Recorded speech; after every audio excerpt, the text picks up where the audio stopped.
में वो विज्ञान प्रकाश सदियों तक दुनिया के एक छोर से दूसरे कोने तक राज करने वाले ब्रिटेन के एम्पायर के लिए अंग्रेजी में कहावत है, the sun never sets on the British empire but it rises every morning.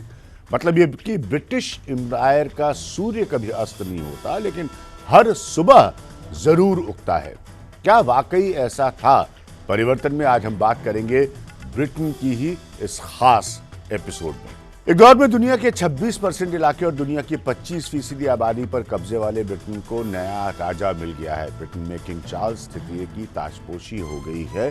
London से लेकर बकिंघम तक नए राजा के राज तिलक के लिए दुनिया भर में लाखों लोग पहुंचे। और एक खास बात है कि ब्रिटेन में आयोजन 70 साल के बाद हो रहा है। इससे पहले ब्रिटिश राज घराने की शान शौकत दुनिया ने 1953 में देखी थी। 7 दशक तक रानी के अधीन रहे ब्रिटेन को राजा मिल गया है। इसलिए सवाल यह है कि किंग चार्ल्स तृतीय की ताजपोशी के बाद ब्रिटेन में क्या परिवर्तन होने वाला है, जरूर देखिए।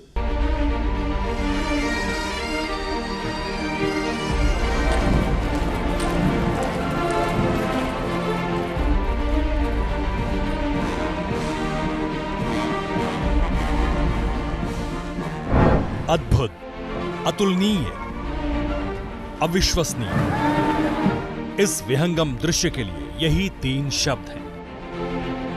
राजशाही क्या होती है? राजा की ताजपोशी कैसे होती है? समझना है तो लंदन से आती इन तस्वीरों को देख लीजिए।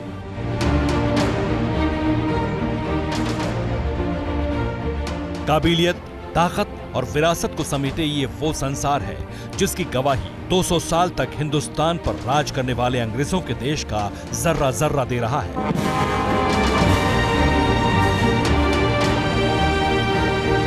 जिस बकिंघम पैलेस से आने वाले फरमान आधी दुनिया के लिए पत्थर की लकीर हुआ करते थे, उसी ब्रिटेन से आ रही एक एक तस्वीर को दुनिया शिद्दत से निहार रही है।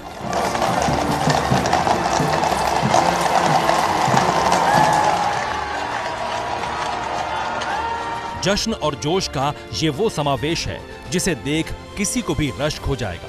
और हो भी क्यों ना, अंग्रेजों के देश को नया राजा जो मिल रहा है, इसलिए मेगा इवेंट पर पूरी दुनिया की निगाहें टिकी हुई हैं।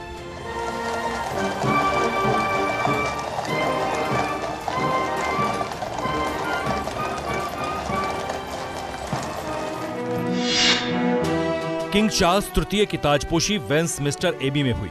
एंग्लिकन चर्च के धार्मिक नेता कैंटबरी के आर्क बिशप ने ताजपोशी करवाई। ताजपोशी के बाद किंग चार्ल्स तृतीय ने 1688 में लिखी गई शपथ ली। ताजपोशी के दौरान राज मुकुट को आर्क बिशप ही पहनाते हैं।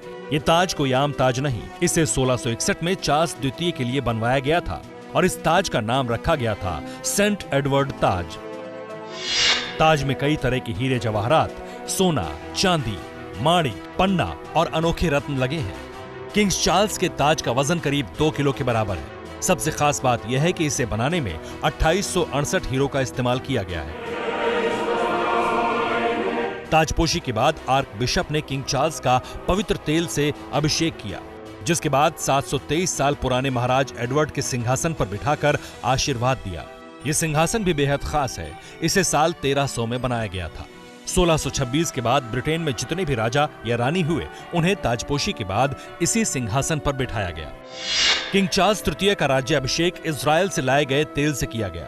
इस तेल को यरूशलेम के एक चर्च में पवित्र किया गया है। परंपरा के मुताबिक यरूशलेम में तैयार किए गए पवित्र तेल को 74 वर्षीय किंग चार्ल्स तृतीय के सिर, छाती और हाथों पर प्रतीकात्मक तौर पर लगाया गया। लेकिन सवाल यह है कि इस तेल में ऐसा क्या खास है जिसके बिना ब्रिटेन के राजा का राज्याभिषेक पूरा नहीं हो सकता? जवाब ऐसे समझिए। माउंट ऑफ ओलिव्स से काटे गए जैतून के 2 पेड़ों से यह पवित्र तेल तैयार किया गया है। दोनों पेड़ किंग चार्ल्स की दादी राजकुमारी एलिस ऑफ ग्रीस की कब्रगाह पर थे। पवित्र तेल को तिल, गुलाब, चमेली और तृणमणि के तेलों से सुगंधित बनाया गया है। चर्च ऑफ द होली सेपुल्चर को दुनिया के सबसे पवित्र ईसाई स्थलों में से एक माना जाता है। राजाओं को इस पवित्र जगह से लाए गए तेल से अभिषेक की सदियों पुरानी परंपरा है। एक और खास बात यह भी है कि 1601 से लेकर अब तक सिर्फ एक बार ही मई के महीने में किसी का राज्याभिषेक किया गया है। किंग चार्ल्स की ताजपोशी में शामिल होने के लिए दुनिया भर से लोग लंदन पहुंच गए हैं। ब्रिटेन में रहने वाले भारतीयों में भी गजब का उत्साह है। मैं इस वक्त सेंट्रल लंदन के लंदन आई के पास खड़ी हूँ। बहुत ही आइकॉनिक जगह है। मेरे बगल में ही बिग बेन है, पार्लियामेंट है और मेरी सीधी तरफ एक औरतों का झुंड है। औरतें यहाँ पर किसी खास वजह से इकट्ठी हुई हैं। ये किसी शादी ब्याह या किसी का जन्मदिन मनाने नहीं आई हैं। ये अपने नए राजा का जो है अभिनंदन करने के लिए यहाँ पर इकट्ठी हुई हैं। क्यों खुशी ना हो, जब नया राजा आ रहा है तो उसके सेलिब्रेशन में हमको तो बॉलीवुड स्टाइल में डांस करना ही पड़ेगा। हमने अपना बॉलीवुड तड़का लगाया है राजा के राज अभिषेक करने में। रुद्राभिषेक, राज अभिषेक, आप कुछ भी बोलिए। जश्न की ये तस्वीरें बता रही हैं कि अंग्रेजों के राजा का रुतबा और रुआब अभी भी वही है। यही वजह है कि इस खास मौके को कोई गंवाना नहीं चाहता। हालात ये हैं कि बकिंघम पैलेस तक जाने वाले रास्तों पर तिल रखने की भी जगह नहीं है।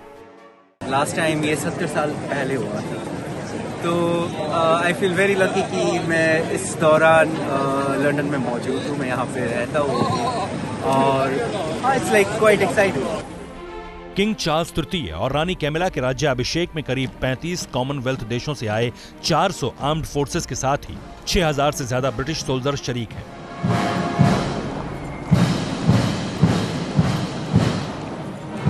इस ऐतिहासिक मौके का गवाह बनने के लिए कई देशों के राष्ट्राध्यक्षों को भी न्यौता दिया गया है।